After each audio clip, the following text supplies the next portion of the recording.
Good morning, student. I am Banpal Maurya. Today we discuss in class 12 biochemical characterization of transforming principle. आज हम आपको biochemical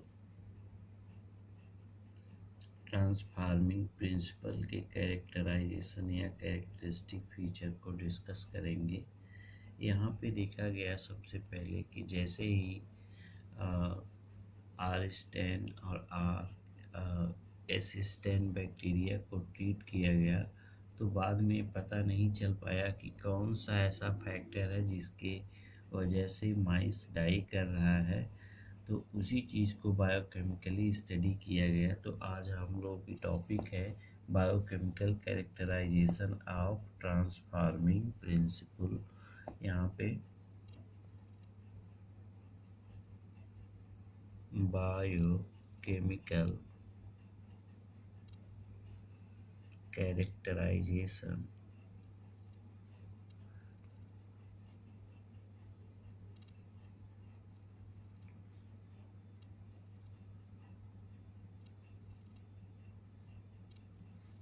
of transforming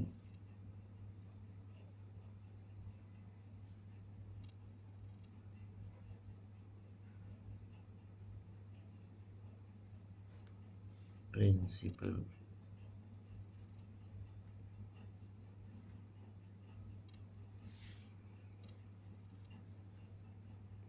इसमें ये कहा गया कि जैसे to the work of Oswald Avery, Colin MacLeod and Maclyn McCarty ने ये जेनेटिक मटेरियल्स पर अपना वर्क किया और इन्होंने 1933 से 1944 के बीच इन्होंने अपना लगातार वर्क किया और इस वर्क में पहले प्रोटीन को जेनेटिक मटेरियल समझा जाता था। पहले प्रोटीन को क्या समझा जाता था? जेनेटिक मटेरियल समझा जाता था।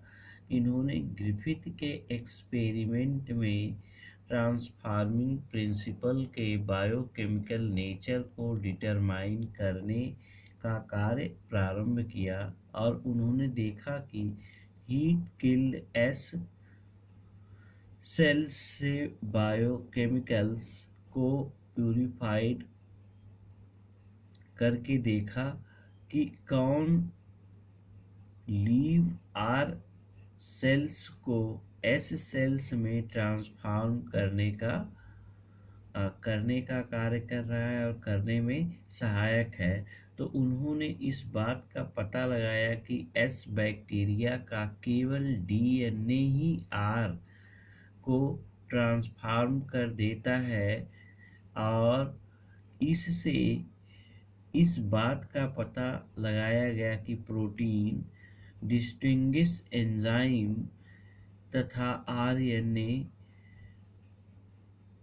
डाइजेस्टिव एंजाइम ने ट्रांसफार्मिंग या ट्रांसफॉर्मेशन को प्रभावित नहीं किया। इसलिए ट्रांसफार्मिंग सबस्टेंस प्रोटीन या आरएनए नहीं थे, वह क्या था? डीएनए एज से डाइजेशन कराने पर ट्रांसफॉर्मेशन इनहिबिट हो जाता है।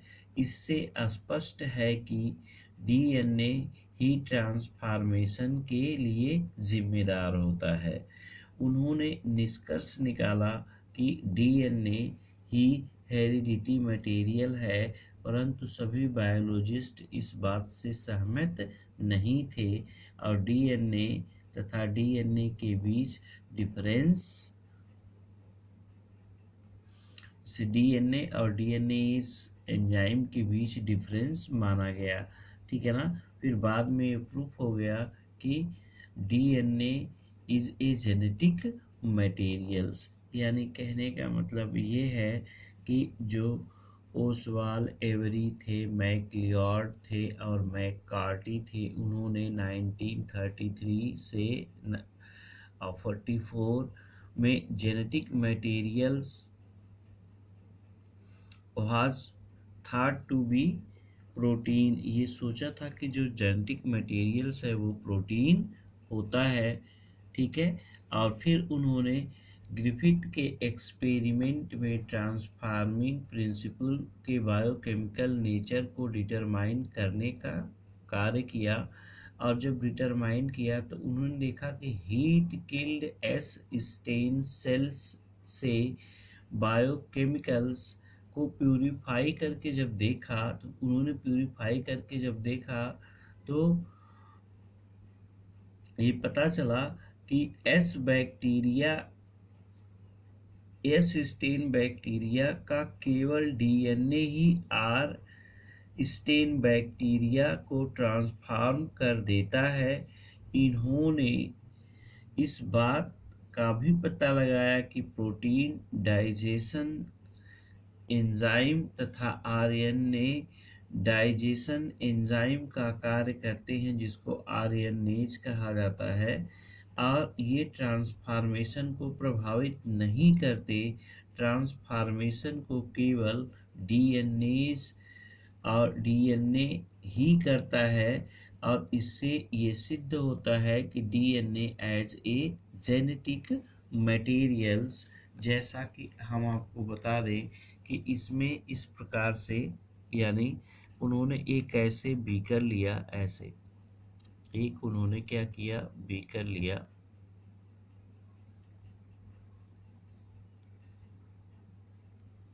ठीक है। तो इसमें लिविंग आर स्टेन को रखा, लिविंग आर स्टेन। ठीक है। एक बीकर लिया, इसमें लिविंग आर स्टेन को रखा और इसमें बैक्टीरिया का कल्चर कराया। ठीक है। तो इसमें ऐड क्या किया, इसमें ऐड भी कुछ सबस्टेंस किए, जिसको हम कहते हैं डीएनएज,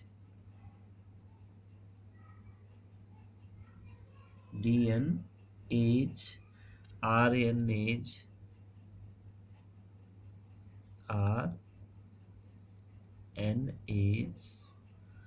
और फिर इसके बाद प्रोटीन।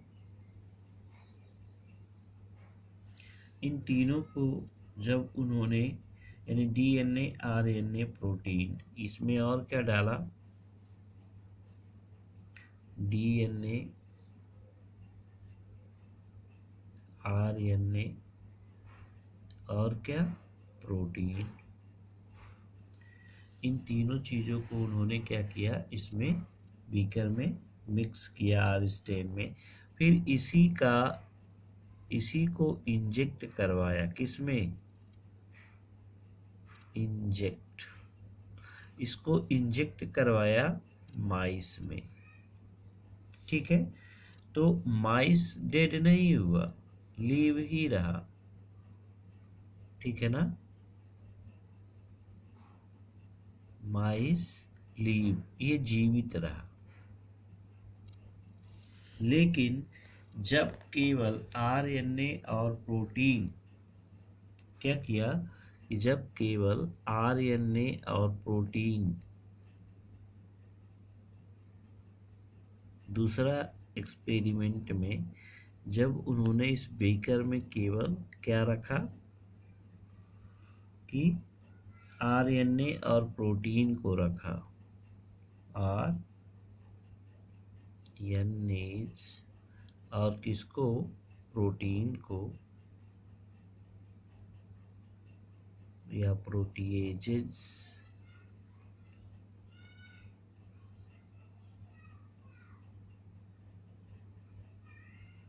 और इसमें आर स्टेन रखा, living RNase, living R strain. ठीक है। तो फिर यहाँ पे क्या डाला, डीएनए आरएनए और protein,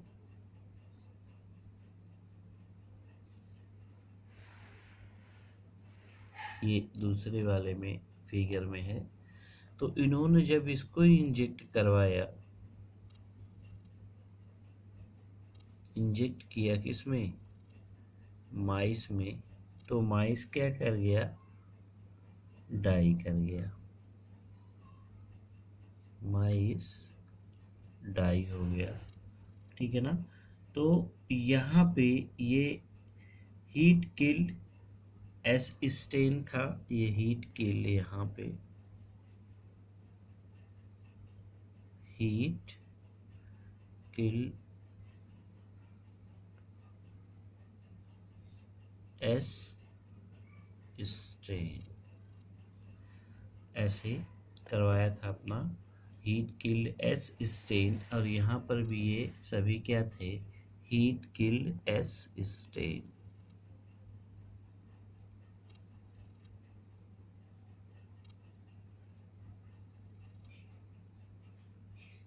heat killed S stand.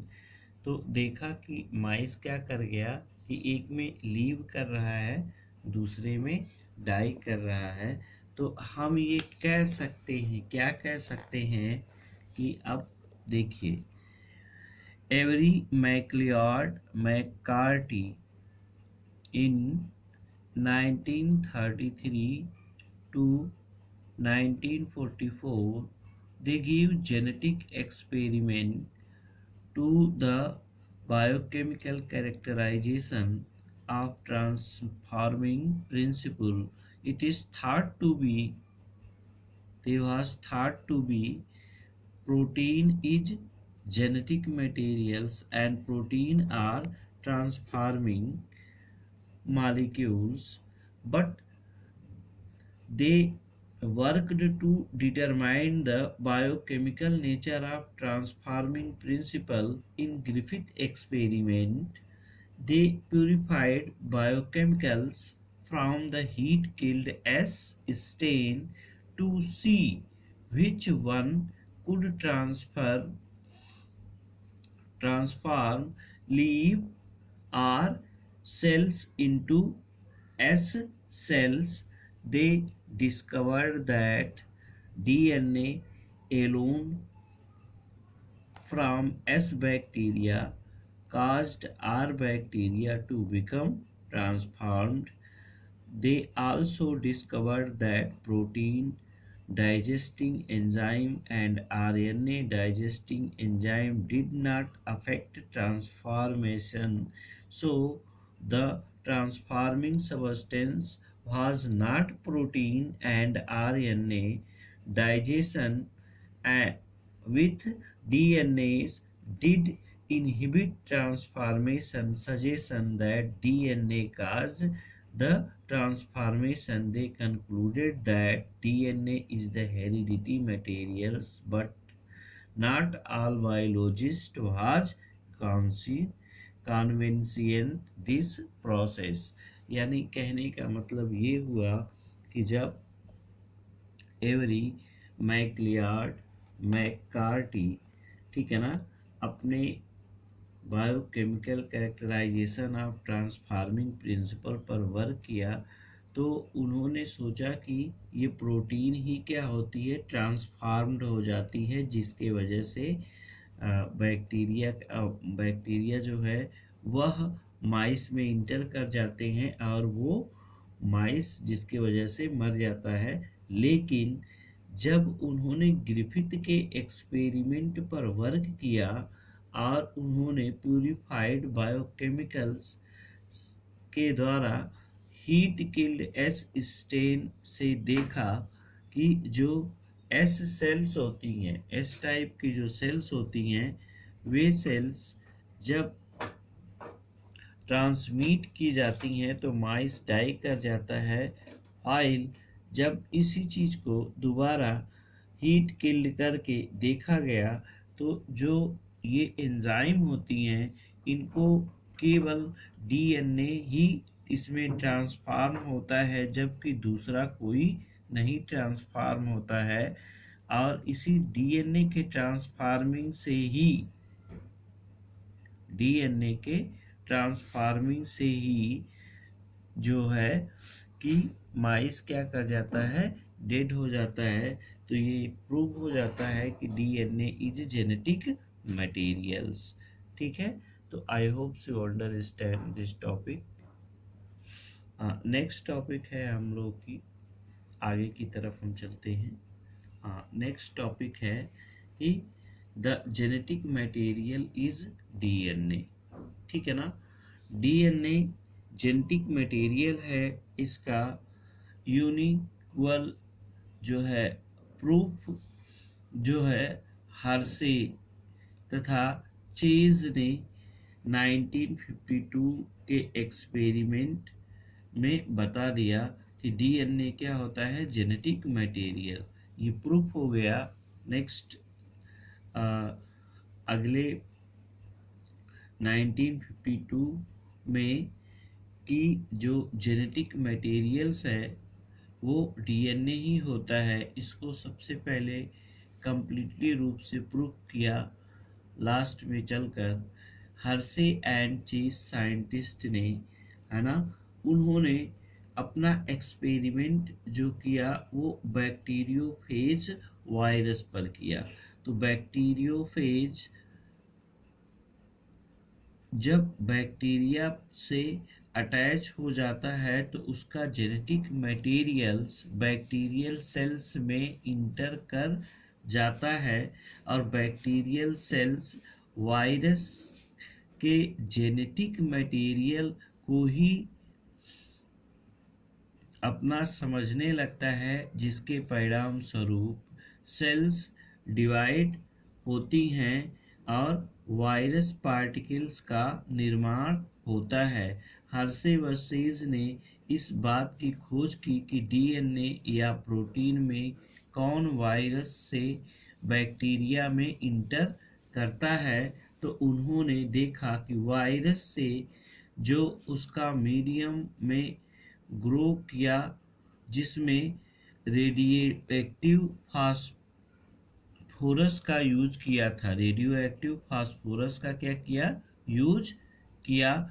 और जब उन्होंने रेडियो एक्टिव फास्फोरस का यूज किया तो जिस वायरस को रेडियो एक्टिव फास्फोरस पाया गया वो ग्रो कराया गया, उन्होंने डीएनए के रेडियो एक्टिव एलिमेंट उसमें मिले। जो डीएनए ग्रो हुआ उस वायरस से, उसमें रेडियो एक्टिव एलिमेंट मिले, जिन्हें रेडियो एक्टिव सल्फर की उपस्थिति में ग्रो कराया गया। प्रोटीन तो रेडियो एक्टिव पाया गया, परंतु इनमें जो रेडियो एक्टिव डीएनए था, क्योंकि डीएनए में सल्फर नहीं होता और ये रेडियो एक्टिव डीएनए ही उसमें मिला, जो इस्चेरिया कोलाई बैक्टीरिया पर एलाउ किया गया था। और बाद में चलकर ये प्रूफ हो गया कि DNA is the genetic materials. तो इस चीज़ को डीएनए एक जेनेटिक मटेरियल्स होता है। इसको हम नेक्स्ट क्लास में आपको एक्सप्लेन करेंगे, और एक बार इसको आप दोहराइएगा, फिर इसके बाद हम इसको एक्सप्लेन कर देंगे। ठीक है, तो इसका मतलब क्या है, डीएनए जेनेटिक मटेरियल है जिसका यूनिक्वल प्रूफ जो है हर्शे तथा चेज के एक्सपेरिमेंट से मिला। उन्होंने उन वायरस पर कार्य किया जो बैक्टीरिया को इन्फेक्ट करते हैं, जिन्हें बैक्टीरियोफेज कहते हैं। बैक्टीरियोफेज बैक्टीरिया से अटैच हो जाता है। इसका जेनेटिक मटेरियल्स बैक्टीरिया सेल में इंटर कर जाता है। बैक्टीरियल सेल्स वायरस के जेनेटिक मटेरियल को अपना समझने लगता है, जिसके परिणाम स्वरूप जब सेल डिवाइड होती है तो अधिक वायरस पार्टिकल्स का निर्माण होता है। और हर्शे व चेज ने इस बात की खोज की कि डीएनए या प्रोटीन में से वायरस से बैक्टीरिया में इंटर करता है, यानी डीएनए व प्रोटीन में से कौन सा ऐसा है जो वायरस से बैक्टीरिया में इंटर करता है। तो उन्होंने कुछ वायरस को ऐसे मीडियम में ग्रो किया जिसमें रेडियो एक्टिव फास्फोरस था, तथा कुछ अन्य बैक्टीरिया को ऐसे मीडियम में ग्रो किया जिसमें रेडियो एक्टिव फास्फोरस था। और फिर इसके बाद जिन वायरस में रेडियो एक्टिव फास्फोरस की उपस्थिति में ग्रो कराया गया उनमें डीएनए तो रेडियो एक्टिव मिला, परंतु रेडियो एक्टिव प्रोटीन नहीं मिला। ठीक है, और फास्फोरस में डीएनए होता है, प्रोटीन में नहीं होता है। तो अब ये कहा गया कि ठीक इसी प्रकार से वायरस जिन्हें रेडियो एक्टिव सल्फर की उपस्थिति में ग्रो कराया गया, उन्होंने देखा कि उनमें प्रोटीन तो रेडियो एक्टिव पाया गया किंतु रेडियो एक्टिव डीएनए नहीं था, क्योंकि डीएनए में सल्फर नहीं होता है, क्योंकि डीएनए में क्या होता है, सल्फर नहीं होता है। उनके बाद जब ये इन्फेक्शन आगे प्रोसीड करता है तो बैक्टीरिया को एक ब्लेंडर में हिलाने से वायरस की कोट सेपरेट हो जाता है और बैक्टीरिया के सेंट्रीफ्यूज से घुमाने से वायरस पार्टिकल बैक्टीरिया से सेपरेट हो जाते हैं। ऐसा बैक्टीरिया जो रेडियो एक्टिव डीएनए वाले वायरस से इन्फेक्टेड थे वे रेडियो एक्टिव बन रहे। इससे स्पष्ट है कि वायरस से बैक्टीरिया में इंटर करने वाला जो मटेरियल होता है वो डीएनए होता है, प्रोटीन नहीं होता है। ऐसे बैक्टीरिया को रेडियो एक्टिव प्रोटीन वाले वायरस से इन्फेक्टेड थे, वे रेडियो एक्टिव नहीं हुए।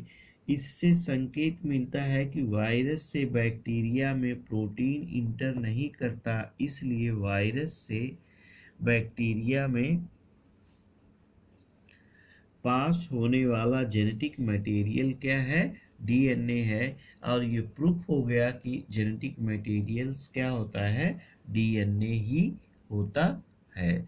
तो नेक्स्ट क्लास में हम पढ़ाएंगे property of genetic material DNA versus RNA. तो नेक्स्ट टॉपिक में जो है आपका अगला टॉपिक होगा। तो आज ये दो टॉपिक आपकी समाप्त हुई। The genetic material is DNA and biochemical